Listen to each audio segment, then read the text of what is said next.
नमस्कार विद्यार्थी मित्रांनो, विदर्भ आयएस अकॅडमीवर तुमचं सर्वांचं या ठिकाणी स्वागत आहे. ग्रुप सी पूर्व परीक्षा या ठिकाणी आपण पाहतो आहे, त्याला आपण तलाठी पूर्व परीक्षा म्हणत आहोत मित्रांनो. तलाठी आतापर्यंत सरळ सेवा परीक्षा होती, परंतु आता कंबाईन ठीक आहे एमपीएससी कडे ही परीक्षा आलेली आहे. त्यामुळे कंबाईन ग्रुप सी पूर्व परीक्षेमध्ये येणारा जो जिओग्राफी सब्जेक्ट आहे तो आपण या ठिकाणी एका सिरीजच्या माध्यमातून बघत आहोत मित्रांनो. तर पार्ट 1, पार्ट 2 आणि पार्ट 3 यामध्ये वेगवेगळ्या प्रकारच्या कन्सेप्ट आपण या ठिकाणी क्लिअर केलेले आहे. मग ते नदी प्रणाली असो, ठीक आहे, महाराष्ट्रातील प्राकृतिक विभाग असोत, प्रशासकीय विभाग असोत, ठीक आहे, किंवा महाराष्ट्रामधल्या ठीक आहे जे काही महत्त्वाचे धरणं असो किंवा जलविद्युत प्रकल्प असो, खनिज संपत्ती असेल, खडक रचना असेल, खडक प्रणाली असेल, ठीक आहे. तर प्रत्येक टॉपिकवर या ठिकाणी आपण या ठिकाणी वेगवेगळे प्रश्न पाहत आहोत. सोबतच भारताच्या प्राकृतिक भूगोलावरती ठीक आहे भारताचे जे काही महत्त्वाचे प्राकृतिक विभाग आहेत किंवा महत्त्वाचे जे प्रश्न आहेत ते कन्सेप्टच्या माध्यमातून या ठिकाणी आपण क्लिअर करत आहोत. ठीक आहे. तर आजचं सेशन थोडंसं या ठिकाणी इंटरेस्टिंग असं राहणार आहे बघा. तर मित्रांनो, आपण जेव्हा पाहतो की पूर्व परीक्षा ठीक आहे, जेव्हा आपण पूर्व परीक्षेचा अभ्यास करतो किंवा पूर्व परीक्षा पीवायक्यूज बघतो, ठीक आहे, तर पूर्व परीक्षा पीवायक्यूज मध्ये आपण पाहतो मित्रांनो, या ठिकाणी तुम्हाला वन लाइनर प्रश्न सुद्धा असतात बघा. काय म्हटलेलं आहे? वन लाइनर प्रश्न. ठीक आहे, वन लाइनर जे प्रश्न असतात ते सुद्धा आपल्याला पाहायला मिळतात. ठीक आहे, सोबत तुम्हाला जे कन्सेप्च्युअल प्रश्न असतात, ज्याला स्टेटमेंट ठीक आहे, ऑप्शन, सब ऑप्शन असे सुद्धा प्रश्न असतात. तर सुरुवातीच्या पार्ट 1, पार्ट 2 आणि पार्ट 3 मध्ये आपण ऑप्शन, सब ऑप्शन वाले सर्व प्रश्न या ठिकाणी पाहिलेत. बरोबर. आजच्या लेक्चरमध्ये स्पेशली तुम्हाला पाहायला मिळणार वन लाइनर प्रश्न. बरोबर आहे. पण प्रश्न वन लाइनर असो किंवा ऑप्शन, सब ऑप्शन वाले असो, या ठिकाणी आपण डिटेल्ड मध्ये त्याला घेऊन जातो बघा मित्रांनो. ठीक आहे, त्यामुळे कन्सेप्टच्या माध्यमातून या ठिकाणी आज वन लाइनर प्रश्न आपण बघणार आहोत. ठीक आहे, शेवटपर्यंत तुम्हाला बघायचं आहे. ठीक आहे, हे लेक्चर जास्त लेंदी राहणार नाही आहे मित्रांनो. ठीक आहे, आणि यामधला प्रत्येक प्रश्न तुम्हाला परीक्षेमध्ये ठीक आहे कुठेतरी पाहायला मिळणार आहे. ठीक आहे, चालेल मित्रांनो. तर बघूया, सुरुवात करूया सेशनला. बघा, या ठिकाणी एक जे सिरीज आपण बघत आहोत आणि सर्वात महत्त्वाची गोष्ट म्हणजे पहा, या ठिकाणी बघा सुरुवातीलाच मी तुम्हाला सांगून देतो मित्रांनो. बघा या ठिकाणी बघा, विदर्भ आयएस अकॅडमी मार्फत तुम्हाला कंबाईन ग्रुप सी पूर्व परीक्षा या संदर्भात एक फास्ट ट्रॅक बॅच तुम्हाला या ठिकाणी लॉन्च करून दिलेली आहे मित्रांनो. ठीक आहे, 1 ऑगस्ट पासून ही बॅच सुरू झालेली आहे. ठीक आहे, तर मित्रांनो बघा, ज्या विद्यार्थ्यांनी अजूनही इनरोल केलं नसेल त्यांनी लवकरात लवकर इनरोल करायचं आहे मित्रांनो. ठीक आहे, आणि बघा या ठिकाणी तुम्हाला दिसते आहे की ही बॅच लाईव्ह प्लस रेकॉर्डेड स्वरूपात आपल्याला पाहायला मिळत आहे. बरोबर आहे.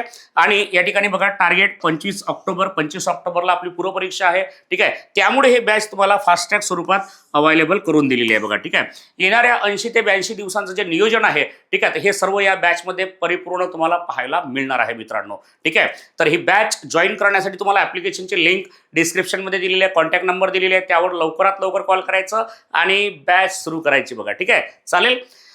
बघा एक सेकंड.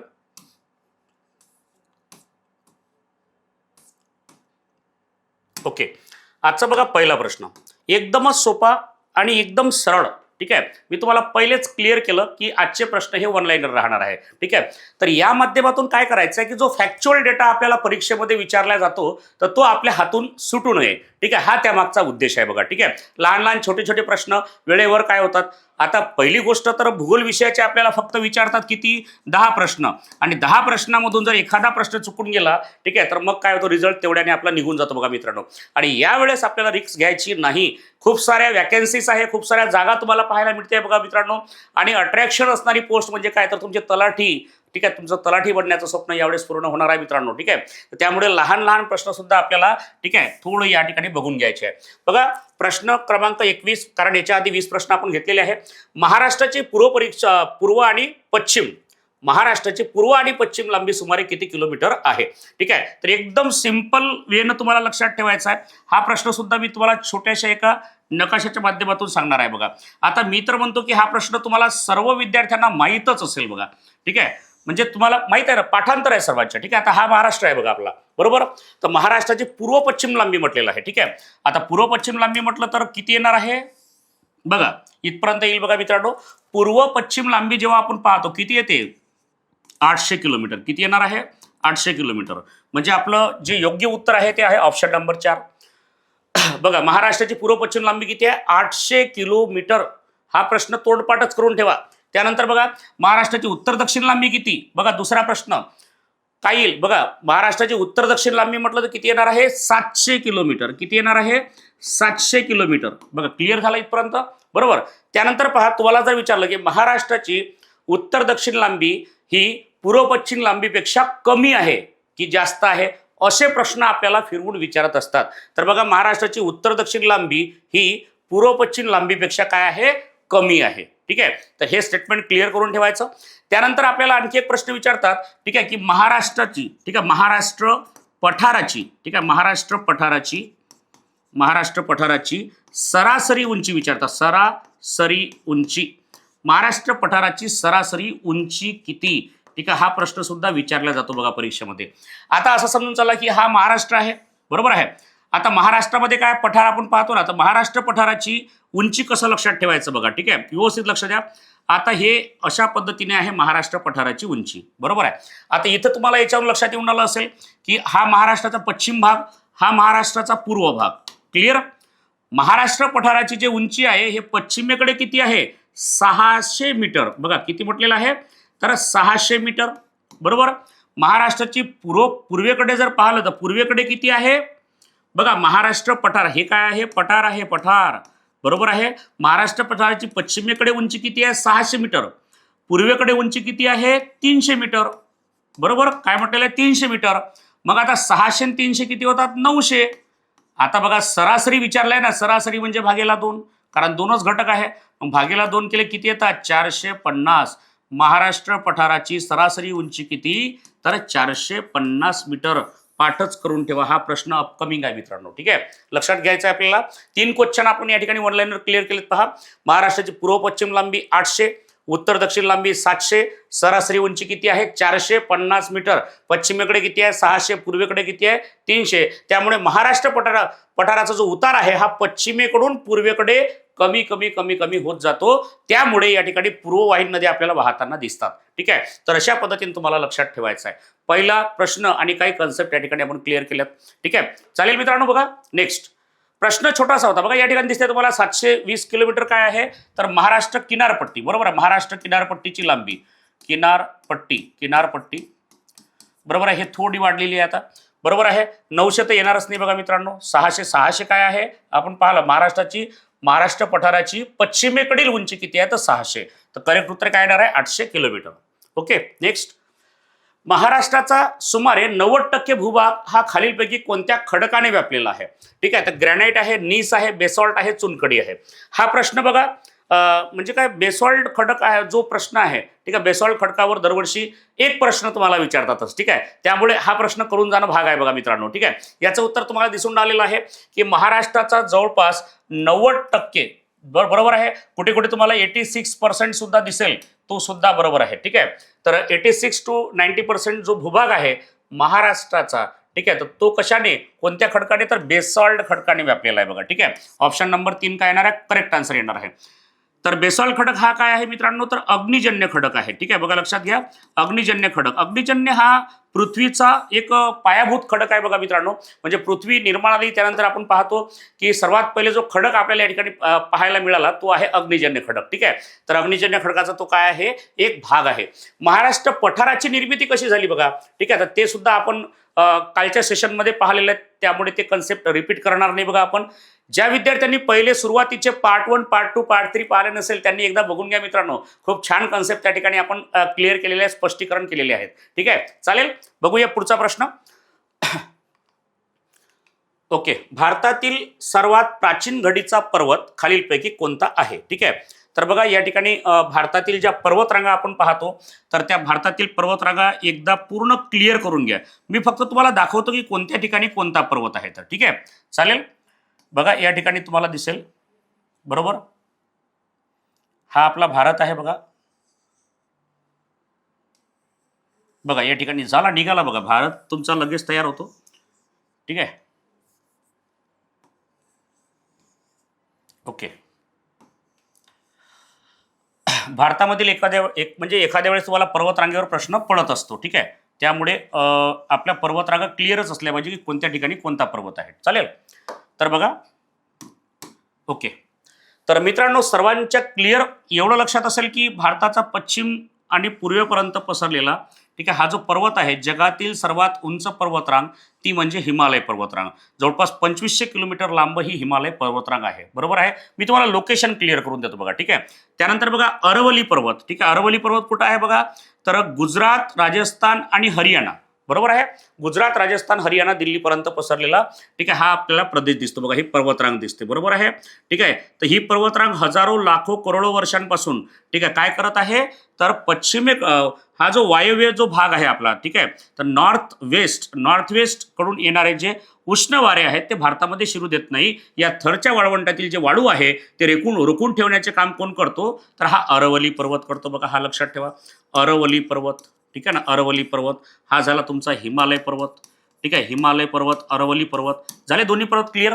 त्यानंतर बघा भारतामध्ये तुम्हाला या ठिकाणी दिसेल की एक पर्वतरांग होती बघा मित्रांनो, 2 मिनिटं लक्ष द्या व्यवस्थित. ठीक आहे, एक पर्वतरांग होती ज्या पर्वताचं नाव काय होतं बघा. ठीक आहे, कोणता पर्वत होता, तर विंध्याचल पर्वतरांग होता बघा. कोणता होता, विंध्याचल पर्वतरांग. विंध्य पर्वत म्हणतात त्याला, विंध्य पर्वत. ओके, तर बघा आपण प्रस्तरभंग हा एक शब्द तुम्ही ऐकला असेल मित्रांनो. प्रस्तरभंग म्हणजे काय, तर पर्वतामध्ये, दगडामध्ये, खडकामध्ये क्रॅक पडून त्या काय होतात, एकमेकांपासून दूर होतात, त्याला प्रस्तरभंग म्हणतात. बरोबर आहे. ठीक आहे, इथे सुद्धा एक तशाच प्रकारची एक म्हणजे नैसर्गिक एक घटना घडली. कोणती, तर बघा विंध्य पर्वताला काय झालेलं आहे, या ठिकाणी प्रस्तरभंग निर्माण झाला. विंध्य पर्वतामध्ये काय झाला, प्रस्तरभंग निर्माण झाला. बरोबर आहे. आणि ही पर्वतरांग काय झाली, तर ही वेगळी झाली बघा. ठीक आहे, म्हणजे हा जो वर गेलेला भाग आहे याला आपण काय म्हटलंय, विंध्य पर्वत. ठीक आहे, म्हणजे कालांतराने तुमच्या लक्षात येईल की हा जो एक पर्वत होता अखंड पर्वत, तर या पर्वताचे 2 पर्वतामध्ये रूपांतर झाले. बरोबर आहे. हा वरचा शिल्लक राहिलेला भाग याला म्हटलं गेलं विंध्य पर्वत, आणि हा जो खाली सरकला कशामुळे, प्रस्तरभंगामुळे जो सरकला, तर त्याला मित्रांनो काय म्हटलं गेलं, तर याला म्हटलं गेलं बघा सातपुडा पर्वत. कोणता पर्वत, तर सातपुडा पर्वत. सातपुडा पर्वत हा कोणत्या पर्वतापासून बनला आहे, विंध्य पर्वतापासून. बरोबर आहे.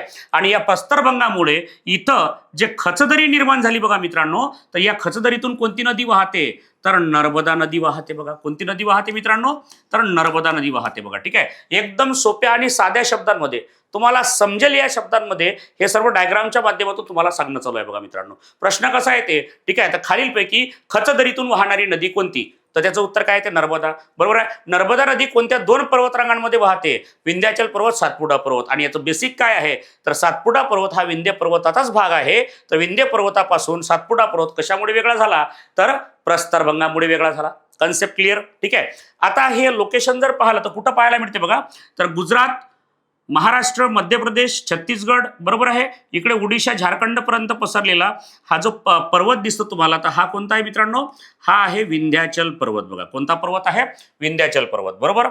तर इथं लक्षात ठेवायचं बघा, यस, विंध्याचल पर्वत, विंध्याचल. ठीक आहे, एक वेळा जर तुमच्या हे सर्व कन्सेप्ट लक्षात येत गेल्या ना मित्रांनो, ठीक आहे, तर काही प्रश्न तर कन्सेप्टवरच क्लिअर होतात. ठीक आहे, त्यानंतर बघा कोणता, सातपुडा. आताच पाहिला आपण सातपुडा पर्वत. ठीक आहे, अशा प्रकारचा महाराष्ट्राच्या उत्तरेला 4 जिल्ह्यांमध्ये दिसते ना आपल्याला, अमरावती, जळगाव, धुळे आणि नंदुरबारमध्ये. ठीक आहे, या 4 जिल्ह्यांमध्ये दिसेल तुम्हाला तो. ठीक आहे, तर कोणता आहे हा, सातपुडा पर्वत. ठीक आहे, सातपुडा पर्वत. महत्वाचे पर्वत बघतो आपण. ठीक आहे, त्यानंतर बघा महाराष्ट्राचे पश्चिम आणि भारताचे पश्चिम आणि पूर्व किनारपट्टी. मग पश्चिमेला कोणता, पश्चिम घाट. पश्चिमेला कोणता घाट येतो, पश्चिम घाट. आणि पूर्वेला कोणता घाट येतो, पूर्व घाट. बघा दिसून राहिलं तुम्हाला सर्वांना. ठीक आहे, याला काय म्हटलंय, पश्चिम घाट. बघा पश्चिम घाट किंवा पश्चिम घाट किंवा यालाच म्हणतात सह्याद्री पर्वत. बघा पश्चिम घाट म्हणजेच काय, सह्याद्री पर्वत असं म्हटलेलं आहे. ठीक आहे, आणि पूर्व घाट हा जो आहे हा पूर्व घाट. पूर्व घाट, पूर्व घाट. ठीक आहे, येऊन आलेल्या सर्वांच्या लक्षात बघा. ओके, तर बघा जवळपास या पर्वतरांगांवर आपल्याला पुन्हा पुन्हा प्रश्न येतात. बघा इथंच प्रश्न विचारतात की पश्चिम घाट आणि पूर्व घाट कोणत्या ठिकाणी एकत्र येतात. बघा काय म्हटलेलं आहे, पश्चिम घाट आणि पूर्व घाट कोणत्या ठिकाणी एकत्र येतात.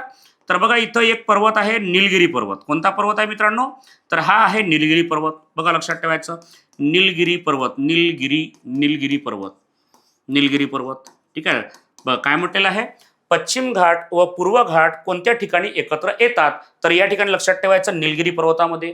ठीक आहे, त्याच्याही पुढे लक्षात ठेवू शकतो आपण, पश्चिम घाट आणि पूर्व घाट निलगिरी पर्वतातील बिलिगिरी डोंगर रांगेमध्ये कशामध्ये म्हटलेलं आहे तर बिलिगिरी डोंगर रांगेमध्ये एकत्र येतात. बरोबर आहे.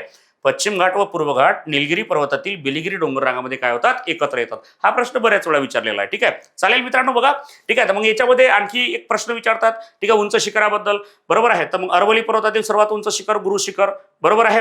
ठीक आहे. त्यानंतर पहा, विंध्याचल पर्वतातील सर्वात उंच शिखर सद्भावना शिखर. बरोबर आहे. ठीक आहे. सातपुडा पर्वतातील सर्वात उंच शिखर कोणतं येते तर या ठिकाणी धूपगड. बरोबर. पश्चिम घाटातील सर्वात उंच शिखर कोणतं येते तर या ठिकाणी बघा अन्नाईमुडी. पूर्व घाटातील सर्वात उंच शिखर कोणतं येते तर त्या ठिकाणी बघा महेंद्रगिरी. ठीक आहे. निलगिरी पर्वतातील सर्वात उंच शिखर दोडाबेट्टा. ठीक आहे. तर असे वन लाईनर प्रश्न वारंवार आपल्याला विचारले जात असतात. ठीक आहे. तर वन लाईनर प्रश्नांची संख्या सुद्धा पूर्व परीक्षेमध्ये आपल्याला बऱ्याच प्रमाणात दिसते. ठीक आहे. तर त्यामुळे आजचं हे स्पेशल लेक्चर एक वन लाईनर म्हणून तुम्हाला पाहायला मिळणार आहे. ठीक आहे. बघा काय म्हटलंय, भारतातील सर्वात प्राचीन घडीचा जो पर्वत आहे, घडीचा वलीचा जो पर्वत आहे तो कोणता आहे.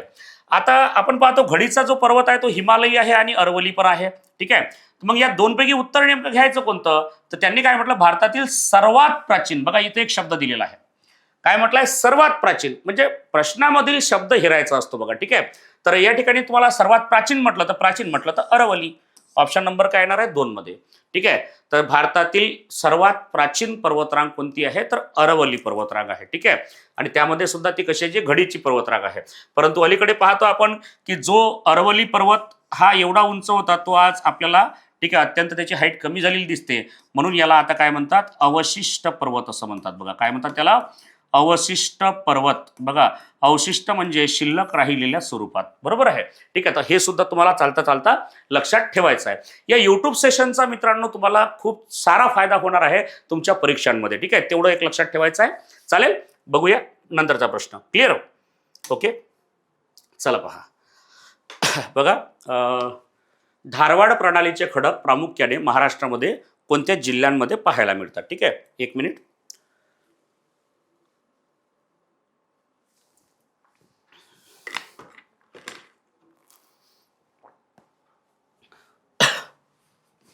महाराष्ट्रातील जे धारवाड प्रणाली आपण पाहतो ना, जे खडक प्रणाली जेव्हा पाहतो किंवा महाराष्ट्राची भूशास्त्रीय रचना जेव्हा पाहतो आपण त्यामध्ये आर्कियन, धारवाड, कडप्पा, गोंडवाना. ठीक आहे. तर हे सर्व जे खडक आपल्याला पाहायला मिळतात तर हे खडक बेसॉल्ट खडकाच्या खाली गाडल्या गेलेत बघा. ठीक आहे. म्हणजे महाराष्ट्रामध्ये नॉर्मली जे खडक प्रणाली आपल्याला पाहायला मिळते ठीक आहे जे आर्कियन आहे. बरोबर आहे ना, आर्कियन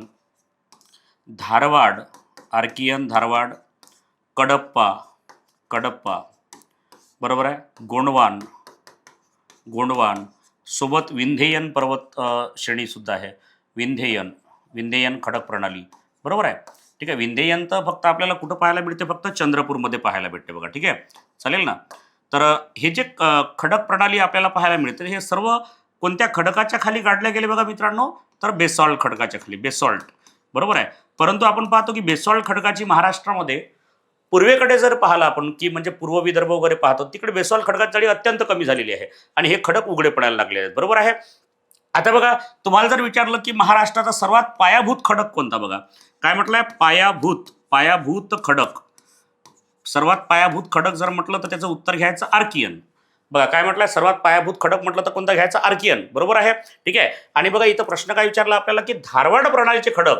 ठीक आहे. तर धारवाड प्रणालीचे खडक सुद्धा तुम्हाला तिथंच पाहायला भेटेल. कुठे तर महाराष्ट्राच्या पूर्वेकडे. ठीक आहे. म्हटलं ना पूर्वेकडे काय आहे पठाराची जे उंची आहे अत्यंत कमी आपण पाहिली आहे आणि दिवसेंदिवस जवळपास 7 कोटी वर्षाच्या अगोदर या बेसॉल्ट खडकाची बेसॉल्ट पठाराची निर्मिती झाली होती. त्यामुळे त्या बेसॉल्ट खडकाचे विदारण झीज होऊन ठीक आहे खालचे जे पायाभूत खडक आहेत ते काय झालेत तर मोकळे झालेत. त्यामुळे आता भंडारा गोंदिया जिल्ह्यांमध्ये आपल्याला धारवाड प्रणालीचे खडक पाहायला मिळतात बघा. ठीक आहे, चालेल. आणि आर्कियन जर म्हटलं तर तुम्हाला रत्नागिरी सिंधुदुर्गमध्ये या ठिकाणी पाहायला मिळणार आहे. ठीक आहे, चालेल मित्रांनो. क्लिअर इथपर्यंत. ओके, नेक्स्ट खडक प्रणालीवर सेपरेट एक लेक्चर घेऊया या ठिकाणी आपण. बघा काय म्हणतात की लक्षद्वीप बेटे ही खालीलपैकी कोणत्या प्रकारची बेटे आहेत. लक्षद्वीप बेटे. ठीक आहे, आपण पाहतो ना लक्षद्वीप व मिनिकॉय बेट समूह. ठीक आहे, कुठे अरबी समुद्रामध्ये. ठीक आहे, म्हणजे नॉर्मली जेव्हा आपण पाहतो की हा जो भारताचा पश्चिम किनारा आहे ठीक आहे म्हणजे हा भारताचा जो पश्चिम किनारा आहे बरोबर आहे हा साऊथ इंडिया. बरोबर आहे. तर इथं जे पाहतो आपण की भारताच्या पश्चिमेला ठीक आहे कोणता समुद्र आहे बघा तर तो येतो अरबी समुद्र. कोणता येतो? अरबी समुद्र आपल्याला पाहायला मिळतो मित्रांनो, बरोबर. ठीक आहे, तर अरबी समुद्रामध्ये आपल्याला दिसते की लक्षद्वीप व मिनिकॉय, ठीक आहे, हे छोटे छोटे बेट समूह आपल्याला पाहायला मिळतात, बरोबर आहे. ठीक आहे, तर हे जे बेट समूह आहे, तर हे बेट समूह काय म्हटलेलं आहे पहा, कोणत्या प्रकारचे बेट आहेत. आता बेट तर खूप साऱ्या प्रकारचे आपल्याला पाहायला मिळणार आहे बघा मित्रांनो. ठीक आहे, चला ओके. तर या ठिकाणी बघा थोडं क्लिअर करूया. तर हा जो समूह, छोटासा समूह आपल्याला दिसतो बघा अरबी समुद्रामध्ये, लक्षद्वीप व मिनिकॉय बेट समूह कोणत्या समुद्रात आहे? अरबी समुद्रामध्ये आहे. हा पहिला प्रश्न बघा. ठीक आहे, क्लिअर. आता बघा काय म्हटलेलं आहे, ज्वालामुखी बेट आहे का, गाळाची बेट आहे का, खंडांतर्गत बेट आहे का, प्रवाळ बेट आहे का? तर खंडांतर्गत बेट, ठीक आहे, गाळाची बेटे किंवा प्रवाळ बेटे. तर तुम्हाला इथं दिसेल बघा मित्रांनो, बघा समुद्रामध्ये प्रवाळ कीटकं असतात बघा, पांढऱ्या रंगाची असतात प्रवाळ कीटकं, बरोबर आहे. तर अरबी समुद्रामध्ये, ठीक आहे, एक ज्वालामुखी बेट तयार झालं बघा. ठीक आहे, 2 मिनिटं लक्ष द्या. आता समजा की हा पाण्याचा थर आहे, बरोबर आहे, म्हणजे सरळ सरळ असं म्हणा की जे समुद्रामध्ये जे पाणी असते ना, तर पाण्याची वरची लेअर आहे, क्लिअर, ही काय आहे? वरची लेअर आहे. आता समुद्र तर खूप खोल असतात बघा, समुद्र काय असतात? खूप खोल असतात. ठीक आहे, या डिझाईनच्या माध्यमातून क्लिअर करू बघा. आता बघा समुद्राच्या तळाशी काय झाला? एक ज्वालामुखीचा स्फोट झाला. असं पकडा की समुद्राच्या तळाशी काय झाला? ज्वालामुखीचा स्फोट झाला. इथं एक असा मॅग्मा तयार झाला आणि ज्वालामुखीचा स्फोट झाला. ज्वालामुखीचा स्फोट झाला आणि काय झालं की ते समुद्रामध्येच तो थंड झाला, बरोबर आहे. समुद्रामध्येच काय झाला तो? तर या ठिकाणी असा थंड झाला, बरोबर आहे. तर काय तयार झालं? ठीक आहे, समुद्राच्या आतमध्ये ज्वालामुखीय पर्वत तयार झाला. आतमध्ये, बरं, बाहेर नाही आला तो अजून. ठीक आहे, हे भूपृष्ठ आहे, पाण्याचं भूपृष्ठ आहे, बरोबर आहे. आता हे एक जमीनच तयार झाली बघा, अशा प्रकारची काय तयार झाली बघा? जमीन तयार झाली, बरोबर आहे. ठीक आहे, तर मग त्यामध्ये बघा तुम्हाला दिसेल की बघा आता पाणी थोडं शिल्लक राहिलेलं आहे, बरोबर आहे. ठीक आहे, तर यावेळ काय झालं की प्रवाळ कीटकांनी काय केलं आहे? प्रवाळ कीटक, बरोबर आहे, असे प्रवाळ कीटकांनी, ठीक आहे, म्हणजे जवळपास एक समूह तयार केला, बरोबर आहे. ठीक आहे, आणि हे प्रवाळ कीटक एकावर एक अशा प्रकारे साचत गेले, बरोबर आहे. हे प्रवाळ कीटक याच्यावर अशा प्रकारे काय झाले? हे साचत गेले. आता बघा पाण्याची लेअर गेली कमी आणि प्रवाळ कीटक गेले वर. ठीक आहे, आणि कालांतराने, ठीक आहे, हे घट्ट तयार झाले, घट्ट बनलेत बघा मित्रांनो. आणि एक जमिनीसारखा या ठिकाणी काय झाला? तर आकार तयार झाला बघा. दिसून आला का तुम्हाला? ठीक आहे, कोणता समुद्र पाहतो आपण? अरबी समुद्रामध्ये कशा प्रकारची ऍक्टिव्हिटी या ठिकाणी झाली बघा मित्रांनो. ठीक आहे, तर हा पाण्याचा जो लेअर आहे तो आता खाली राहिला, बरोबर आहे. ठीक आहे, आणि जमिनीसारखा भाग वर आला ना. तर बेट कशाला बनतात? की आजूबाजूला सर्व काय असते? पाणी, आणि मध्येच जमीन असते. मग मध्ये जमिनीचा एक भाग असा वर आल्यासारखा दिसला, बरोबर आहे. म्हणजे ज्वालामुखीय पर्वतावर प्रवाळ कीटकांनी केलेला समूह, ठीक आहे, त्यापासून कोणते बेट तयार झालेले आहे? तर लक्षद्वीप, ठीक आहे, व मिनिकॉय बेट समूह प्रवाळ कीटकांपासून बघा. ठीक आहे, येऊन आलं मित्रांनो लक्षात. अत्यंत छोटीशी कन्सेप्ट आहे, कधीच तुम्ही विसरसाल नाही बघा मित्रांनो. ठीक आहे, अशा पद्धतीने आपल्याला जिओग्राफी लक्षात ठेवायचं आहे. चालेल, ठीक आहे. बघा नेक्स्ट, नंतरचा प्रश्न, अंदमान आणि निकोबार बेटांना एकमेकांपासून वेगळी करणारी समुद्रधुनी कोणती? बघा बघा एकदम छान असा प्रश्न आहे. ठीक आहे, याच्यावर सुद्धा तुम्हाला प्रश्न विचारले जात असतात. तर एकदम पहिल्याच प्रकरणामध्ये जेव्हा आपण स्थान विस्तार क्षेत्रफळ पाहतो तर त्या दरम्यान आपल्याला हे विचारलं जात असते बघा. ठीक आहे, पुन्हा छोटासा आपला भारताचा नकाशा. ठीक आहे, हा झाला आपला भारताचा नकाशा, बरोबर. म्हणजे साऊथ इंडियाचंच काम आहे, आपल्याला जास्त काम नाही आहे बघा. चालेल, आता एकीकडे आपण पाहतो की आपला हा जो अरबी समुद्र आहे, दुसरीकडे काय आहे? बंगालचा उपसागर आहे, बरोबर आहे. ठीक आहे, तर एका मिनिटामध्ये हा प्रश्न इथं सॉल्व्ह होतो बघा. ठीक आहे, समुद्रधुनी ही कन्सेप्ट तुमची आज क्लिअर होणार आहे. ठीक आहे, त्यामुळे एकदा शांततेनं बघून घ्यायचं. ठीक आहे, कारण जेव्हा कन्सेप्ट क्लिअर करणं सुरू असते ना मित्रांनो, तेव्हा शांततेनं बघायचं असते. ठीक आहे, एक वेळा एका कन्सेप्टवर, ठीक आहे, केव्हाही प्रश्न येऊ द्या, मग नंतर तो प्रश्न चुकत नाही बघा आपल्या. तर बघा भारत काय आहे? एक द्वीपकल्प आहे. द्वीपकल्प कशाला म्हणतात मित्रांनो? तर ज्या जमिनीच्या 3 बाजूने पाणी असते त्याला म्हणतात द्वीपकल्प. ठीक आहे, आता भारताच्या या बाजूला आपल्याला दिसते. ठीक आहे, तर कोणता समुद्र आहे? बंगालचा उपसागर. बंगालचा उपसागर इथे दिसेल तुम्हाला, बंगालचा उपसागर, बंगालचा उपसागर, बरोबर आहे. आणि याला काय म्हटलंय? अरबी समुद्र. अरबी समुद्र बघा, हे सुद्धा खूप महत्वाचं आहे बरं. ठीक आहे, म्हणजे आता हे सर्व पाणी कशाचं आहे? ही आहे हिंदी महासागराचं पाणी आहे. कशाचं आहे? हिंदी महासागर. बघा 2 मिनिटं सर्व क्लिअर करायचं आहे. जगामध्ये एकूण महासागर किती आहे? 5च आहे, बरोबर आहे. त्यामधला एक महासागर म्हणजे हिंदी महासागर. हिंदी महासागराच्या 2 शाखा, अरबी समुद्र, बंगालचा उपसागर. मग आता हे संपूर्ण पाणी कशाचं आहे? हिंदी महासागराचंच आहे. संपूर्ण पाणी कशाचं आहे? हिंदी महासागराचं. पण एकीकडे त्याला समुद्र म्हटलेला आहे, एकीकडे त्याला उपसागर म्हटलेला आहे ना कन्सेप्ट. बघा, म्हणजे तुम्हाला काय करायचं? कन्सेप्टवर काम करायचं. बघा, जिओग्राफी म्हटलं तर कन्सेप्च्युअल सब्जेक्ट. ओके, ठीक आहे. तर बघा, तुम्हाला इथं लक्षात ठेवायचं आहे, आता एकाच महासागराचं पाणी, इथं त्याला उपसागर म्हटलं, इकडे काय म्हटलं आहे? समुद्र म्हटलेलं आहे. बघा, लक्षात ठेवायचं. आता बघा, हे आहे जमीन, बरोबर आहे, आणि हे असं आहे सर्व पाणी, बरोबर आहे, ठीक आहे. तर हे झालं समुद्र. एका बाजूले काय आहे? जमीन, आणि 3 बाजूने काय आहे? पाणी. बघा, येऊन लक्षात, त्याला म्हणायचं समुद्र. झाली कन्सेप्ट क्लिअर? बघा, लक्षातच ठेवायचं नेहमीसाठी, एका बाजूने जमीन, 3 बाजूने पाणी, त्याला म्हणायचं समुद्र, बरोबर आहे. आता उपसागर, उपसागर आता आपण पाहतो ना, भारताचा नकाशा जेव्हा पूर्ण पाहतो आपण, इथं बांगलादेश आहे, इकडे म्यानमार आहे, बरोबर आहे. म्हणजे काय? तर बघा, काय म्हटलेलं आहे की 3 बाजूने जमीन आणि एकाच बाजूने पाणी. बघा, एकाच बाजूने काय आहे? पाणी आहे. बघा, जमीन, जमीन, जमीन, आणि एका बाजूने पाणी, तर याला म्हणायचं आहे उपसागर. बघा, काय म्हणायचं त्याला? उपसागर. आता समजलं असेल बघा तुम्हाला की याला समुद्र का म्हटलं आणि याला उपसागर का म्हटलं. एका बाजूने जमीन, 3 बाजूने पाणी, त्याला समुद्र म्हणायचं. एका बाजूने पाणी, 3 बाजूने जमीन, त्याला म्हणायचं उपसागर. सरळ सरळ. 3 बाजूने पाणी म्हटलं तर समुद्र, 3 बाजूने जमीन म्हटलं तर उपसागर. संपलं. ठीक आहे, छोटीशी कन्सेप्ट होती, ते पण सांगितली. बघा, आता इथं काय म्हटलंय की अंदमान निकोबार बेटांना वेगळी करणारी समुद्रधुनी कोणती? आता समुद्रधुनी म्हणजे काय? ठीक आहे, तर सोपं आहे बघा मित्रांनो. आता बघा की हे संपूर्ण पाणीच पाणी आहे. ठीक आहे, या ठिकाणी पाहायला आपण की हे काय आहे? सर्व पाणीच पाणी आहे, आणि या पाण्याच्या दरम्यान काय आहेत? बेट आहेत. छोटे छोटे छोटे छोटे बेट आपल्याला या ठिकाणी पाहायला मिळतात, बरोबर आहे. ठीक आहे, तर समुद्रधुनी कशाला म्हणतात बघा, तर 2 जमिनीच्या मधला एक निमुळता भाग, ज्याच्यातून जाण्या येण्यासाठी मार्ग असतो, परंतु त्या तिथं सुद्धा काय असते? पाणी असते, तर त्याला म्हणतात समुद्रधुनी. एकदम सोप्या भाषेत बघा. ठीक आहे, तर बघा, तुम्हाला सांगतो आहे या ठिकाणी अंदमान निकोबार विचारलं, पहिले अंदमान निकोबार घेऊया आपण. ठीक आहे, तर बघा, ही भारताची मुख्य भूमी आहे, भारताची मुख्य भूमी, आणि ही आहे बेट. ठीक आहे, आपण पाहतो 2 प्रकारे प्रश्न विचारतात आपल्याला. जेव्हा अक्षवृत्ती विस्तार जर विचारला तर दोन प्रकारे सांगता येते आपल्याला, बरोबर आहे, की 8°43 आणि 6°45. ठीक आहे, असे 2 असतात. मुख्य भूमी जर विचारली तर आपण विषुववृत्तापासून किती अंतरावर आहोत? 8°43. आणि जर बेटांसहित विचारलं तर दक्षिण निकोबार म्हणजेच काय, इंदिरा पॉइंट, हे ठिकाण जे आहे हे विषुववृत्तापासून 6°, ठीक आहे, 6°45 एवढ्या अंतरावर आपण आहोत, बरोबर आहे. तर बघा, या ठिकाणी तुम्हाला दिसेल की अंदमान, बरोबर आहे, व निकोबार बेट समूह. ठीक आहे, काय म्हटलेलं आहे पहा?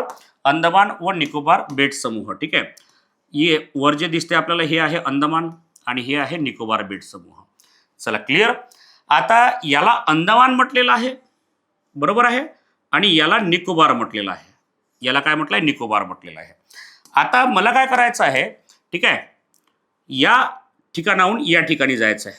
बघा, या ठिकाणाहून मला काय करायचं? या ठिकाणी जायचं आहे. इथून मला काय करायचं आहे? इथं जायचं आहे, बरोबर आहे. मग बघा, तुम्हाला दिसते आहे की वरही जमीन आहे, खाली पण जमीन आहे, आणि या छोट्याशा भागातून मला जायचं आहे पुढे, बरोबर आहे. तर या भागाला काय म्हटलेलं आहे? समुद्रधुनी. काय म्हटलेलं आहे मित्रांनो? समुद्रधुनी. म्हणजे काय? 2 जमिनीच्या मधातला निमुळता भाग म्हणजे त्याला म्हणतात समुद्रधुनी. ठीक आहे, क्लिअर झाली कन्सेप्ट. तर त्यांनी काय म्हटलेलं आहे बघा की अंदमान आणि निकोबार या बेटांना एकमेकांपासून वेगळी करणारी समुद्रधुनी कोणती? ठीक आहे, तर बघा, हे चॅनल तुम्हाला दिसलेले आहे. 9° चॅनल, 8° चॅनल, 10° चॅनल, पाल्कची समुद्रधुनी. बघा, पाल्कची समुद्रधुनी. ठीक आहे, तर इथं लक्षात ठेवायचं नेहमीसाठी. आता पाठांतर करून ठेवा. बघा, अंदमान याला निकोबार पासून कोणत्या समुद्रधुनीने वेगळं केलेलं आहे? तर 10° चॅनल. बघा, राहील का लक्षात तुमच्या सर्वांच्या? 10° चॅनलने अंदमान आणि निकोबार या दोघांना काय केलेलं आहे? तर वेगळं केलेलं आहे. बघा, ठीक आहे, यस, अगदी बरोबर आहे. बघा, ठीक आहे. आता बघा, या ठिकाणी तुम्हाला आणखी 8° चॅनल, 9° चॅनल, 10° चॅनल, ठीक आहे, कोको स्ट्रीट, डंकन पास, ठीक आहे, अशा वेगवेगळ्या प्रकारच्या तुम्हाला काय दिसतात? तर चॅनल्स या ठिकाणी पाहायला मिळतात बघा आपल्याला. ठीक आहे, तर बघा, आता या ठिकाणी बघा, लक्षद्वीप, मालदीव, लक्षद्वीप, मिनिकॉय, ठीक आहे. अशा छोटे छोटे आपल्याला डिग्री पाहायला मिळतात, बरोबर आहे. लक्षद्वीप आणि मिनिकॉय बेट समूह कशापासून वेगळे झालेले आहे बघा. आता इथं तुम्हाला दिसेल की लक्षद्वीप बेट समूह आणि मिनिकॉय बेट समूह, ठीक आहे. बघा नेहमी लक्षात ठेवा, हा प्रश्न विचारलेला सुद्धा आहे. लक्षद्वीप बेट समूह आणि मिनिकॉय बेट समूह, मिनिकॉय, लक्षद्वीप बेट समूह आणि मिनिकॉय बेट समूह हे कोणत्या समुद्रधुनीमुळे वेगळे झाले असा प्रश्न विचारतात. तर बघा इथे एक समुद्रधुनी आहे बघा, ही छोटी समुद्रधुनी दिसून राहिली बघा तुम्हाला, येत्या लक्षात. हा वरचा लक्षद्वीप, हा खालचा मिनिकॉय बेट समूह, हे किती डिग्री चॅनलमुळे वेगळे झालेले आहेत बघा, बरोबर येऊन लक्षात. तर याला म्हणायचं 9 डिग्री चॅनल. बघा लक्षद्वीप व मिनिकॉय हे जे बेट समूह आहे, ठीक आहे, तर हे 9 डिग्री चॅनलमुळे वेगळे झालेले आहे. बघा येऊन आला का लक्षात तुमच्या, एकदम छोटासा पॉईंट आहे, परंतु वेळेवरही हे प्रश्न आपल्याला नाही आठवत बघा, ठीक आहे. त्यामुळे हे प्रत्येक प्रश्न डायग्रामच्या माध्यमातून आपल्याला इथे सॉल्व्ह करायचे आहे बघा, ठीक आहे. चालेल बघा मित्रांनो. त्यानंतर बघा आता या ठिकाणी तुम्हाला दिसेल की मालदीव नावाचा बेट आहे, बरोबर आहे. मालदीव नावाचा बेट, तर या ठिकाणी बघा मिनिकॉय बेट समूहापासून मालदीव बेट, बरोबर आहे. जो मालदीव बेट आहे, मालदीव, ठीक आहे, तर हा कोणामुळे वेगळा झालेला आहे, तर हा बघा लक्षात ठेवायचं 8 डिग्री चॅनलमुळे. कोणता आहे, 8 डिग्री चॅनल, बस असं लक्षात ठेवायचं. बघा लक्षद्वीप व मिनिकॉय बेट समूह म्हटलं तर 9 डिग्री चॅनल, बरोबर आहे. मिनिकॉय व मालदीव बेट समूह म्हटलं तर 8 डिग्री चॅनल, आणि त्यानंतर पहा अंदमान व निकोबार बेट समूह म्हटलं तर 10 डिग्री चॅनल, ठीक आहे. तर अशा पद्धतीने तुम्हाला हे 3 डिग्री चॅनल लक्षात ठेवायचे आहे, बरोबर आहे. असा प्रश्न तुम्हाला कधीही विचारला जाऊ शकतो. याला अंदमान म्हणायचं आहे, याला अंदमान, ठीक आहे. वर जे बेट आहे त्याला काय म्हणायचं, अंदमान, आणि जे खाली बेट आहे त्याला म्हणायचं निकोबार. खाली काय आहे त्याला निकोबार म्हणायचं आहे, ठीक आहे. अंदमान याला निकोबार पासून कोण वेगळं केलं तर 10 डिग्री चॅनलमुळे. म्हणजे आपलं उत्तर काय येणार आहे, ऑप्शन नंबर 3, बरोबर आहे. पुढे जर प्रश्न विचारला तुम्हाला की लक्षद्वीप व मिनिकॉय बेट समूह कोणत्या डिग्री चॅनलमुळे वेगळे झालेले आहे, तर 9 डिग्री चॅनलमुळे, बरोबर आहे, ठीक आहे. आणि मालदीव हा मिनिकॉय बेट समूहापासून कोणत्या डिग्री चॅनलमुळे वेगळा झाला आहे, तर 8 डिग्री चॅनलमुळे वेगळा झाला आहे. झाले 3 डिग्री चॅनल झालेत, बरोबर आहे. त्यानंतर म्यानमारच्या दक्षिणेकडे जे कोको बेट आहे, तर कोको बेट आणि अंदमान या 2 भूमींना वेगळं करणारा कोणता, तर इथं लक्षात ठेवायचं कोको स्ट्रीट. बघा काय म्हणायचं त्याला, कोको स्ट्रीट. बघा येऊन राहिलं का लक्षात, कोको स्ट्रीट म्हणायचं आहे बघा, ठीक आहे. म्हणजे कोको बेट आणि अंदमान या दोघांना वेगळे करणारी जे चॅनल आहे किंवा समुद्रधुनी आहे ते कोणतं आहे, कोको स्ट्रीट, बरोबर आहे. त्यानंतर बघा आता इथं निकोबार आहे, निकोबारच्या खाली सुद्धा इथं दिसेल तुम्हाला इंडोनेशिया, बरोबर आहे. कोणता देश दिसेल, इंडोनेशिया, बरोबर आहे. तर इंडोनेशिया आणि निकोबार या दोघांना वेगळी करणारी समुद्रधुनी कोणती, तर बघा त्याला म्हणायचं डंकन पास. काय म्हणायचं त्याला, डंकन पास. चला येऊन आलं का लक्षात सर्वांच्या, ठीक आहे. काय म्हणायचं त्याला, डंकन पास, बरोबर आहे. तर असे एकूण किती, तर 5 समुद्रधुनी तुम्हाला लक्षात ठेवायच्या, ठीक आहे. 10 डिग्री तर झाला आपलं उत्तर अंदमान व दक्षिण अंदमान, बरोबर आहे. म्हणजेच काय, अंदमान व निकोबार बेटांना कोणत्या डिग्री चॅनलमुळे वेगळं केलंय, 10 डिग्री चॅनलमुळे. लक्षद्वीप व मिनिकॉय बेट समूह जर म्हटलं तर कोणता आहे, 9 डिग्री चॅनलमुळे. मिनिकॉय व मालदीव बेट म्हटलं तर 8 डिग्री चॅनलमुळे, बरोबर आहे. त्यानंतर म्यानमारमधील जे बेट आहे कोको बेट आणि अंदमान यांना कोण वेगळं केलं आहे, कोको स्ट्रीटमुळे वेगळं केलेलं आहे बघा, ठीक आहे. आणि त्यानंतर बघा काय म्हटलं आहे की दक्षिण निकोबार व इंडोनेशिया, बरोबर आहे, या दोघांना वेगळं करणारा कोण आहे, डंकन पास, ठीक आहे. अशा पद्धतीने हे चॅनल्स तुम्हाला इथं लक्षात ठेवायचे. चालेल मित्रांनो, एक कन्सेप्ट होती, त्या कन्सेप्टच्या माध्यमातून आपण हे सर्व पाहत आहोत, ठीक आहे. क्लिअर. चला नेक्स्ट, भारतातील एकमेव जिवंत ज्वालामुखी कोणता, ठीक आहे. कोणता आहे तर तो बॅरॉन बेट आहे बघा. कोणता आहे, बॅरॉन बेट. तर हे बॅरॉन बेट जे आहे ते कोठे स्थित आहे असं म्हटलेलं आहे बघा, ठीक आहे. बॅरॉन आयलँड ज्याला म्हणतो आपण, ठीक आहे. चला ओके. तर बघा या ठिकाणी दिसेल तुम्हाला लक्षद्वीप समूह, अंदमान समूह, मन्नारचे आखात, कच्छचे आखात, बरोबर आहे. आता कच्छचे आखात तर गुजरातमध्ये आहे, त्यामुळे याला सर्वात पहिले कट करा. मन्नारचे आखात जे आहे ते भारत आणि कोणाच्या दरम्यान आहे, तर श्रीलंकेच्या दरम्यान आहे. मन्नारचे आखात कुठं आहे, तर भारत व श्रीलंका, भारत व श्रीलंका यांच्या दरम्यान, ठीक आहे, हे आखात तुम्हाला पाहायला मिळते, बरोबर आहे. कोणते, मन्नारचे आखात. त्यामुळे याला सुद्धा कट करा, बरोबर आहे. राहिलं कोणतं, अंदमान समूह किंवा लक्षद्वीप समूह, ठीक आहे. तर बॅरॉन बेट सर्वांना माहिती आहे बघा मित्रांनो, या नकाशामध्ये तुम्हाला क्लिअर करून देतो, बरोबर आहे. तर हे जे अंदमान निकोबार बेट समूह आहे, तर अंदमान समूहामध्ये, बरोबर आहे, अंदमान या समूहामध्ये आपल्याला बॅरॉन द्वीप हे बेट पाहायला मिळते बघा. ठीक आहे, त्यामुळे इथं सरळ सरळ लक्षात ठेवायचं आहे अंदमान समूह म्हणजे बघा बॅरॉन द्वीप हा भारतातील एकमेव काय आहे, जागृत ज्वालामुखी आहे, जिवंत ज्वालामुखी आहे, सक्रिय ज्वालामुखी आहे बघा मित्रांनो. ठीक आहे, म्हणजे ज्वालामुखीचे सुद्धा आपण पाहतो तर 3 प्रकार आपल्याला दिसतात. ठीक आहे, एक जो प्रकार आहे जागृत ज्वालामुखी, जागृत ज्वालामुखी त्यालाच म्हणतात सक्रिय ज्वालामुखी, बरोबर आहे. ठीक आहे, बघा पहिला प्रकार कोणता आहे, जागृत ज्वालामुखी, सक्रिय ज्वालामुखी. ठीक आहे, जिवंत ज्वालामुखी त्यालाच म्हणतात, बरोबर आहे, जिवंत ज्वालामुखी झाला हा पहिला प्रकार. दुसरा जो प्रकार आहे तो आहे निद्रिस्त ज्वालामुखी, निद्रिस्त ज्वालामुखी किंवा त्यालाच म्हणतात सुप्त ज्वालामुखी, काय म्हणतात त्याला, सुप्त ज्वालामुखी. आणि तिसरा आहे मृत ज्वालामुखी, मृत ज्वालामुखी, बरोबर आहे. ठीक आहे, तर असे 3 प्रकार पडतात बघा उद्रेकानुसार. ठीक आहे, तर बघा मित्रांनो इथं काय झालेलं आहे, आता मृत ज्वालामुखी कशाला म्हणतात की एकदा एखाद्या ठिकाणी ज्वालामुखी झाला पुन्हा कधीच होणार नाही, याला म्हणतात मृत ज्वालामुखी, पुन्हा कधीच होणार नाही, बरोबर आहे. तर हा झाला मृत ज्वालामुखी, क्लिअर. त्यानंतर निद्रिस्त ज्वालामुखी म्हणजे काय की समजा आता हे जागा आहे, इथं ज्वालामुखी झाला, बरोबर आहे, इथं काय झाला, ज्वालामुखी झाला, भविष्यात तिथे कधीही ज्वालामुखी होऊ शकतो, कारण तो काय निद्रिस्त आहे, तो झोपेत आहे, बरोबर आहे. एकदा झाला पुन्हा तो उठणार आहे आणि पुन्हा तिथं ज्वालामुखी होणार आहे, पण तो कधी होईल सांगता येत नाही. तो 1 महिन्याने होईल, तो 1 वर्षाने होईल, तो 10 वर्षाने होईल, तो 50 वर्षाने होईल. ठीक आहे, तर त्याला काय म्हणतात, म्हणजे एक वेळेस झाला तर पुन्हा होईलच. ठीक आहे, तर त्याला म्हणतात निद्रिस्त. आणि हा जो तिसरा आहे हा जागीच असतो बघा. ठीक आहे, काय म्हटलं, हा जिवंत असतो, बरोबर आहे, म्हणजे कंटिन्यू सुरूच, बरोबर आहे. ठीक आहे, जसं व्हेसुवियस आहे, बरोबर आहे, फुजियामा आहे, तर हे जे ज्वालामुखी आपण पाहतो, ठीक आहे, तर सक्रिय ज्वालामुखींमध्ये मोडतात बघा. ठीक आहे, सर्वात जास्त ज्वालामुखीचा जो प्रदेश आहे, प्रांत आहे, तो जगामध्ये कुठं पाहायला मिळतो आपल्याला, तर पॅसिफिक महासागरामध्ये, ज्याला आपण पॅसिफिक महासागरातील अग्निकंकणाचा प्रदेश असं म्हणतात. ठीक आहे, तर तो एक प्रदेश त्या ठिकाणी लक्षात ठेवायचा. चालेल, तर बघा कुठे आहे भारतामध्ये सक्रिय ज्वालामुखी, तर तो आहे जिवंत ज्वालामुखी, कुठे आहे, अंदमानवर. ठीक आहे, ओके, नेक्स्ट. बघा प्रश्न 1 लाईनर आहे परंतु माहिती भरमसाठ आहे बघा मित्रांनो, म्हणजे तुम्हाला या ठिकाणी रिव्हिजनसाठी खूप छान असं हे सेशन आहे बघा. बघा अत्यंत सोपा प्रश्न जो तुम्ही सहज सोडवू शकता. ठीक आहे, की 2011 आणि अद्ययावत वन अहवालानुसार महाराष्ट्रात सर्वाधिक वनाच्छादित क्षेत्र असलेला जिल्हा कोणता. तर सर्वांना माहित आहे बघा मित्रांनो, सर्वात जास्त वन कुठं आहेत, तर बघा इथं पाहायला भेटतात आपल्याला, कुठे, गडचिरोली, बरोबर आहे. मी तुम्हाला सांगितलं ना की गडचिरोली जिल्हा हा 100% पकडा, बरोबर आहे, गडचिरोली जिल्हा हा 100% आहे, तर त्या 100%पैकी 70% जमिनीवर काय आहेत, वने, आणि 63% जमिनीवर काय आहे, ठीक आहे, तर या ठिकाणी मनुष्यवस्ती पाहायला मिळते आपल्याला, बरोबर आहे. मग वनांचं प्रमाण सर्वात जास्त कुठं आहे, गडचिरोली जिल्ह्यामध्ये. महाराष्ट्रामध्ये सर्वात जास्त म्हणजे वनसंपत्ती असलेला जिल्हा कोणता, तर गडचिरोली. ठीक आहे, तर बघा छोटासा प्रश्न हा.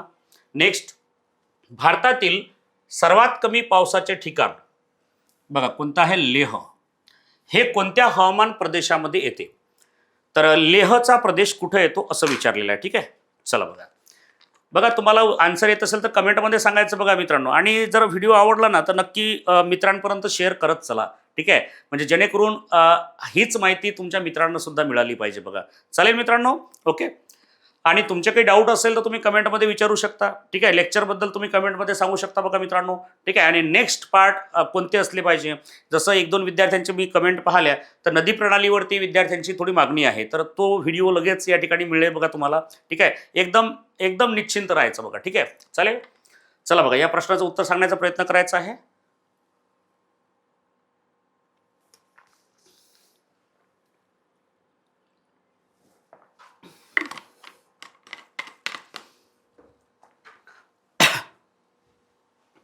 अतिपर्जन्याचा प्रदेश, शीत वाळवंटी प्रदेश, समशीतोष्ण प्रदेश, उष्ण आर्द्र प्रदेश. ठीक आहे, बघा भारतातील सर्वात कमी पावसाचे ठिकाण, बघा काय म्हटलंय, सर्वात कमी पावसाचे ठिकाण, बस याच्यावर प्रश्न सॉल्व्ह होते बघा. आता सर्वात कमी पावसाचे ठिकाण म्हणजे काय, ज्या ठिकाणी काय दुष्काळ, अवर्षणग्रस्त एरिया, बरोबर आहे, त्याला म्हणतात सर्वात कमी पावसाचं ठिकाण. मग सर्वात कमी पावसाचं ठिकाण असेल तर ते अतिपर्जन्याच्या प्रदेशामध्ये असेल का, नाही. अति जास्त पर्जन्याच्या प्रदेशात असेल तर ते जास्त पर्जन्याचं ठिकाण होईल ना, बरोबर आहे. म्हणून इथं काय करायचं पहा, इथं ऑप्शन इलिमिनेट ऑटोमॅटिक होतात बघा. ठीक आहे. त्यानंतर आहे शीत वाळवंटी प्रदेश. बघा याला थोडं होल्डवर ठेवूया आपण. समशीतोष्ण प्रदेश यालाही होल्डवर ठेवूया. आणि उष्ण, बघा इथं आर्द्र म्हटलेलं आहे. आता जिथं आर्द्र प्रदेश आहेत, बरोबर आहे, तर त्या ठिकाणी पाऊस हा जवळपास 150 ते 170 सेंटीमीटर एवढा पडतो बघा. ठीक आहे. जिथं काय असते, आर्द्र हवामानाचा प्रदेश असतो बघा, त्या ठिकाणी 150 ते 170 सेंटीमीटर सहज त्या ठिकाणी पाऊस पडतो. मग हे तर सर्वात कमी म्हणतात, त्यामुळे हे ऑप्शन सुद्धा निघून जाईल बघा. मग राहिले कोणते 2 ठिकाण आहे, समशीतोष्ण प्रदेश आणि शीत वाळवंटी प्रदेश. ठीक आहे. तर मित्रांनो बघा, आपण जेव्हा पाहतो की हा जो एरिया आहे कोणता, ठीक आहे, बघा हा जो आपला काश्मीरचा भाग आपल्याला दिसते ना, काश्मीर, लडाख, लेह, बरोबर आहे. तर बघा तुम्हाला जर इथं पाहिजे माहीत असेल बघा, ठीक आहे, हे जे जम्मू काश्मीर राज्य आहे, तर आता हा जो प्रांत आहे याला जम्मू आणि काश्मीर म्हटलेला आहे, बरोबर आहे. आणि राहिलेला जो हा पूर्ण प्रांत आहे याला काय म्हटलेलं, लडाख म्हटलेलं आहे. हे आपण 2 केंद्रशासित प्रदेश तयार केले, बरोबर आहे. ठीक आहे. बघा आता हे जे लेह नावाचं जे ठिकाण आहे, तर हे लडाखची राजधानी आहे, बरोबर आहे. लेह नावाचं ठिकाण लडाखची राजधानी आहे बघा. चालेल. ठीक आहे. तर मित्रांनो इथं तुम्हाला माहित आहे काय, हिमालय पर्वत आहे. हिमालय पर्वतातील अत्यंत म्हणजे असं म्हणा की उंच ठिकाण या ठिकाणी तुम्हाला पाहायला मिळते, बरोबर आहे. या ठिकाणी वर्षभर काय असते, बर्फ. ठीक आहे. पाऊस असतो का, नाही. इथं तुम्हाला दिसेल बघा 2 प्रकारचे वाळवंट. किती प्रकारचे असतात, 2 प्रकारचे वाळवंट. वाळवंट किती प्रकारचे असतात, त्याचे 2 प्रकार असतात बघा. एक असतो उष्ण वाळवंट, काय असतात बघा, उष्ण वाळवंट. आणि एक असतो शीत वाळवंट. बघा वाळवंट म्हणजे काय, ज्या ठिकाणी मनुष्य वस्ती नाही, बरोबर आहे. ठीक आहे. अत्यंत विरळ म्हणजे काय, नसल्यासारखी, तर त्याला म्हणतात वाळवंट.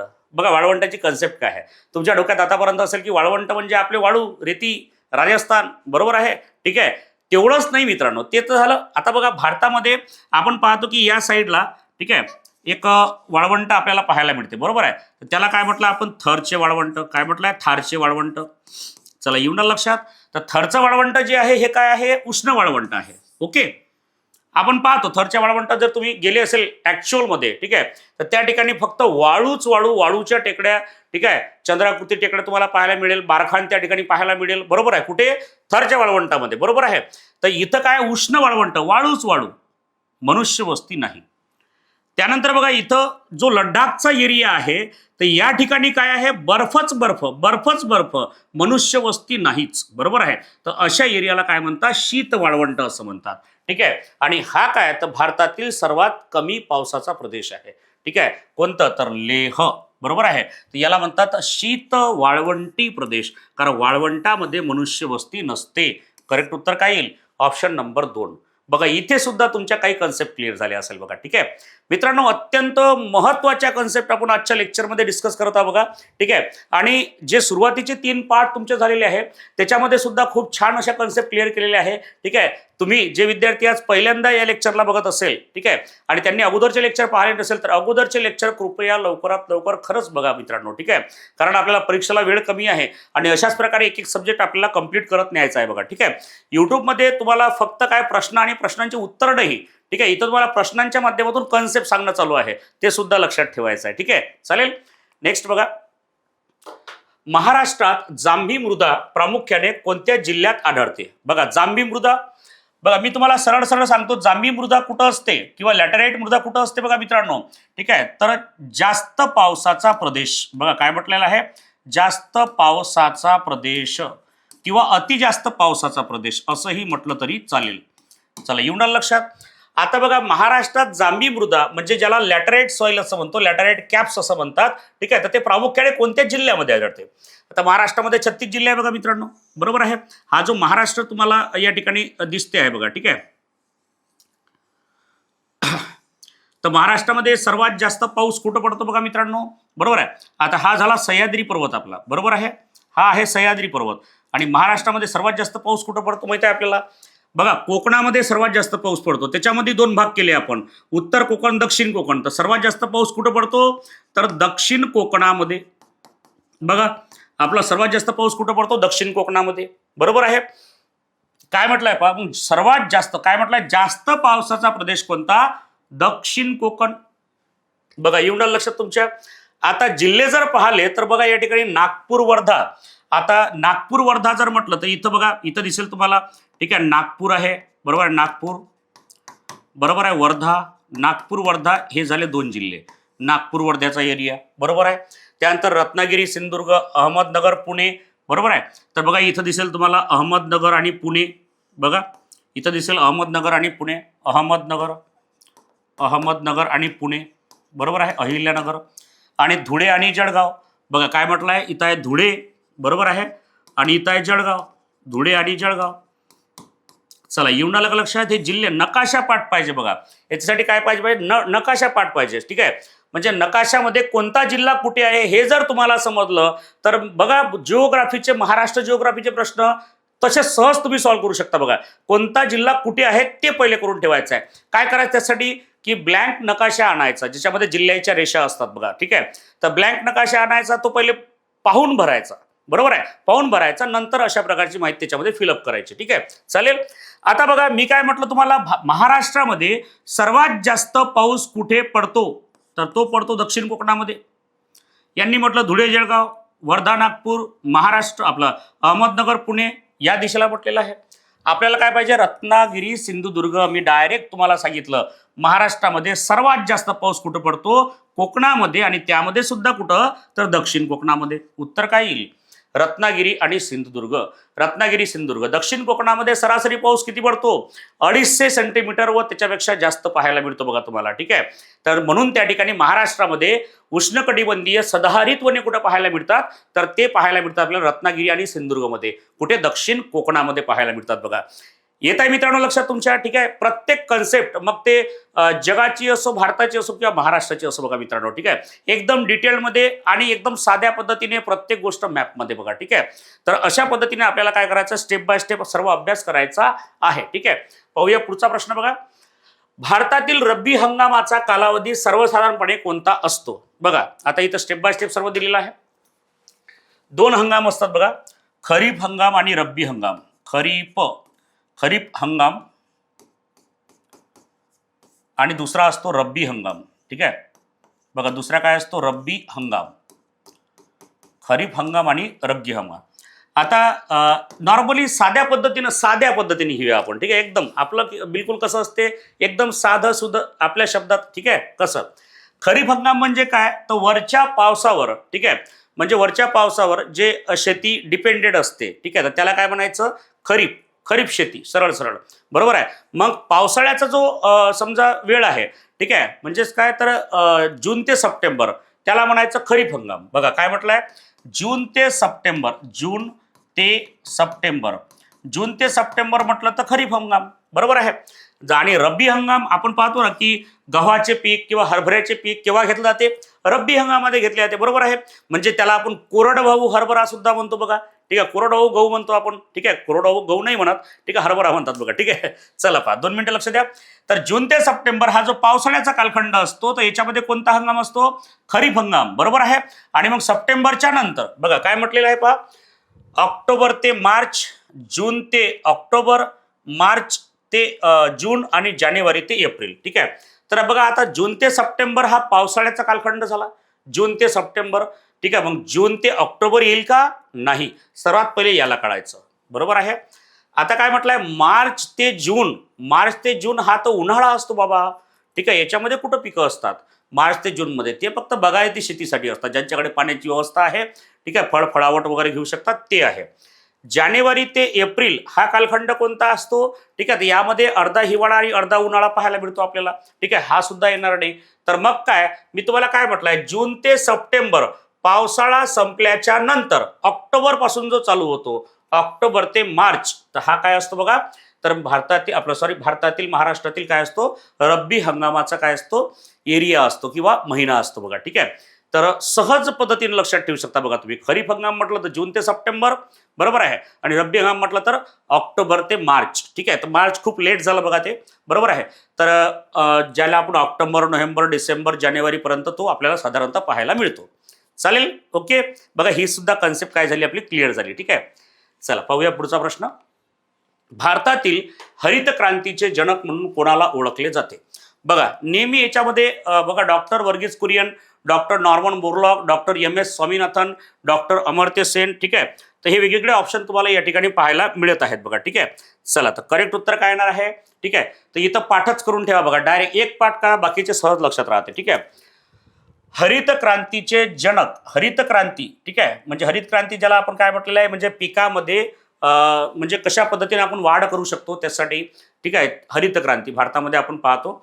तर या ठिकाणी बघा डॉक्टर MS स्वामीनाथन, बघा काय म्हणायचं, डॉक्टर MS स्वामीनाथन म्हटलं तर याचं उत्तर काय येणार आहे पहा, ठीक आहे. हरित क्रांतीचे जनक डॉक्टर स्वामीनाथन, बरोबर आहे, ठीक आहे. एकच लक्षात ठेवा, बाकी अदर सर्व लक्षात राहते बघा मित्रांनो, ठीक आहे. वर्गीस कुरियन तुम्हाला माहित आहे, बरोबर, नॉर्मन बोरलॉग माहित आहे. तर इथं काय लक्षात ठेवायचं, स्वामी म्हटलं तर हरित क्रांती, स्वामी म्हटलं तर काय म्हणायचं, हरित क्रांती, बस एक शब्द लक्षात ठेवा, बस दॅट्स ऑल, ठीक आहे. हा सुद्धा एक वन लाईनर प्रश्न होता बघा. चालेल. महाराष्ट्रात लोह खनिजाचे साठे प्रामुख्याने कोणत्या भागात केंद्रित झाले आहे, ठीक आहे. आता मी मागं तुम्हाला एक ट्रिक सांगितली होती, पार्ट 1 की पार्ट 2 मध्ये तुम्ही चेक करू शकता, ज्यांनी पाहिली असेल, ठीक आहे, तर त्यांच्या लक्षात असेल, बरोबर. तर महाराष्ट्रामध्ये बघा, ठीक आहे. चला ओके, नो प्रॉब्लेम, ठीक आहे. एवढा सुंदर नाही निघाला नकाशा, ठीक आहे, नो प्रॉब्लेम. बघा काय म्हटलंय, लोह खनिजासाठी मी काय म्हटलं तुम्हाला, महाराष्ट्रामध्ये खनिज संपत्ती कुठे एकवटली आहे, ठीक आहे. तर मित्रांनो बघा सर्वात जास्त खनिजांचा जिल्हा कोणता, तर चंद्रपूर, चंद्रपूर, बरोबर आहे, ठीक आहे. मग चंद्रपूर आहे, ठीक आहे. त्यानंतर आपण पाहतो की इथं भंडारा, बरोबर आहे, गोंदिया, बरोबर आहे, गडचिरोली, ठीक आहे. तर हे 4 जिल्हे लक्षात ठेवा मोस्ट ऑफ, ठीक आहे. त्याच्यानंतर बघा तुम्हाला दिसेल सिंधुदुर्ग, बरोबर आहे. त्यानंतर रत्नागिरी. आता रत्नागिरीचं वैशिष्ट्य काय खनिज संपत्तीच्या बाबतीत, तर वेगवेगळ्या प्रकारचे खनिज असलेला जिल्हा कोणता, रत्नागिरी. बघा येऊन आलं लक्षात तुमच्या, वेगवेगळ्या प्रकारचे खनिज असणारा जिल्हा कोणता, रत्नागिरी. आणि सर्वात जास्त खनिज संपत्ती असलेला जिल्हा कोणता, चंद्रपूर, बरोबर आहे. त्यानंतर इथं आपल्याला कोल्हापूर पाहायला मिळते, कोल्हापूर बॉक्साईटचे प्रमाण सर्वात जास्त, बरोबर आहे. आता बघा हा झाला पूर्व विदर्भ. बघा मी तुम्हाला सांगितलं होतं, काय म्हटलं होतं, पूर्व विदर्भ, बरोबर आहे. महाराष्ट्रामध्ये खनिज संपत्ती कुठे एकवटलेली आहे, पूर्व विदर्भ, आणि एक आहे तुमचा दक्षिण महाराष्ट्र. बघा काय म्हटलं आहे, एक आहे दक्षिण महाराष्ट्र, महाराष्ट्र, दोनच गोष्टी सांगितल्या मागे सांगितल्या तुम्हाला. बघा पूर्व विदर्भ आणि दक्षिण महाराष्ट्रामध्येच तुमची काय संपूर्ण खनिज संपत्ती एकवटलेली आहे. नंतर मग तुम्हाला एकट दुक्कट ज्याला म्हणतो आपण, ठीक आहे, तुरळक स्वरूपात तुम्हाला इतर ठिकाणी सुद्धा पाहायला मिळते, परंतु सर्वात जास्त जर म्हटलं तर पूर्व विदर्भ आणि दक्षिण महाराष्ट्र. बघा काय म्हटलंय, पूर्व विदर्भ आणि दक्षिण महाराष्ट्र, ऑप्शन नंबर 1. बघा तुम्हाला स्टेप बाय स्टेप आता काही गोष्टी लक्षात येत असेल बघा मित्रांनो, ठीक आहे, की म्हणजे ओव्हरऑल जर तुम्हाला समजा एखाद्या प्रश्नाचं उत्तर नाही माहीत, पण अशा प्रकारच्या ट्रिक जर तुम्हाला माहीत असेल तर तुम्ही ऑप्शन एलिमिनेट मेथड वापरून तुम्ही काय करू शकता, हे प्रश्न सॉल्व्ह करू शकता बघा, ठीक आहे. येऊन आलं लक्षात मित्रांनो बघा, ठीक आहे. नेक्स्ट नंतर बघा, महाराष्ट्रात ॲल्युमिनियमचा मुख्य स्रोत असलेल्या बॉक्साईटचे सर्वाधिक साठे कुठे आहे. आताच बोलता बोलता मी सांगितलं बघा तुम्हाला मित्रांनो, ठीक आहे, बॉक्साईटचे सर्वात जास्त साठे कुठे आहे. मी काय म्हटलं तुम्हाला पहा, सर्वात जास्त खनिज संपत्ती असलेला जिल्हा कोणता, चंद्रपूर. वेगवेगळ्या प्रकारचे खनिज आढळणारा जिल्हा कोणता, रत्नागिरी. आणि बॉक्साईटचा जिल्हा कोणता, आताच पाहिला आपण, कोणता आहे तो, कोल्हापूर, बरोबर आहे. तर मग इथं राईट आन्सर कोणतं येणार आहे बघा आपलं, तर इथं बघा लक्षात ठेवायचं कोल्हापूर.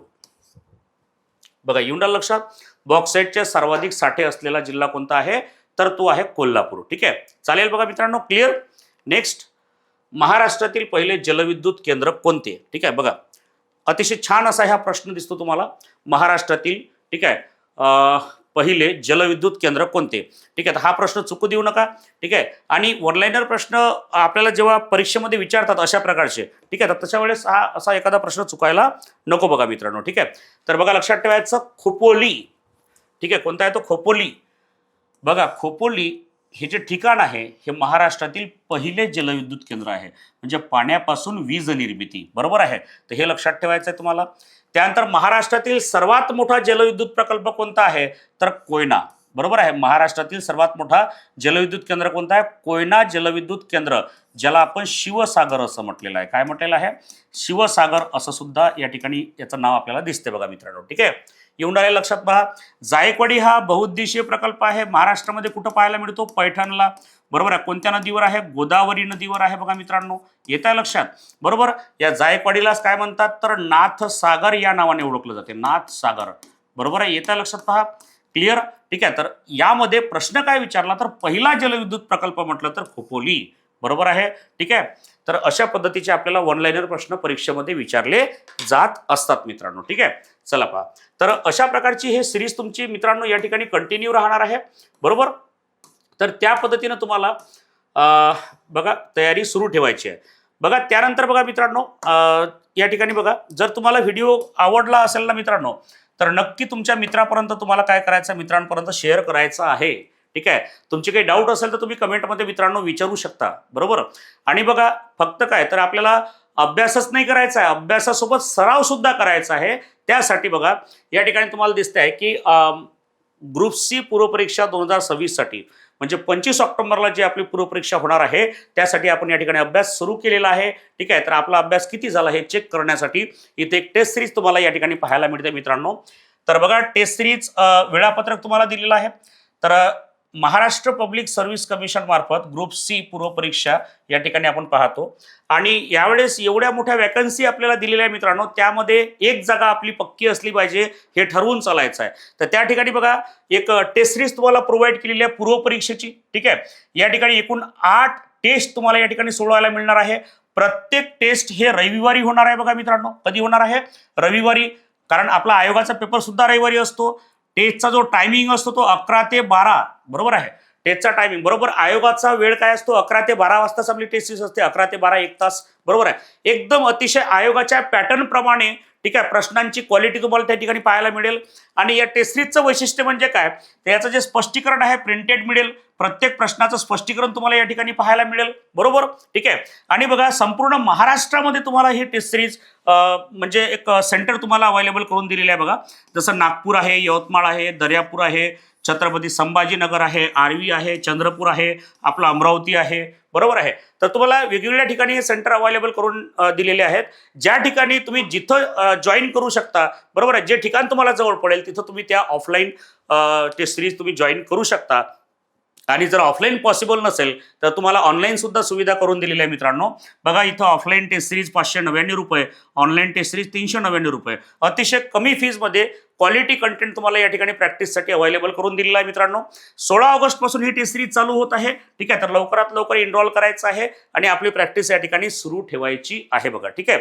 तर बघा मित्रांनो जर लेक्चर खरंच आवडलं असेल तर तुमच्या मित्रांपर्यंत जरूर शेअर करायचं आहे बघा. ठीक आहे. आणि भेटूया पुढच्या सेशनमध्ये. आणि तोपर्यंत ठीक आहे बिनधास्त बिलकुल रिव्हिजन करायची. ठीक आहे. संपूर्ण लेक्चर बघायचं बघा मित्रांनो. ठीक आहे. Thank you so much.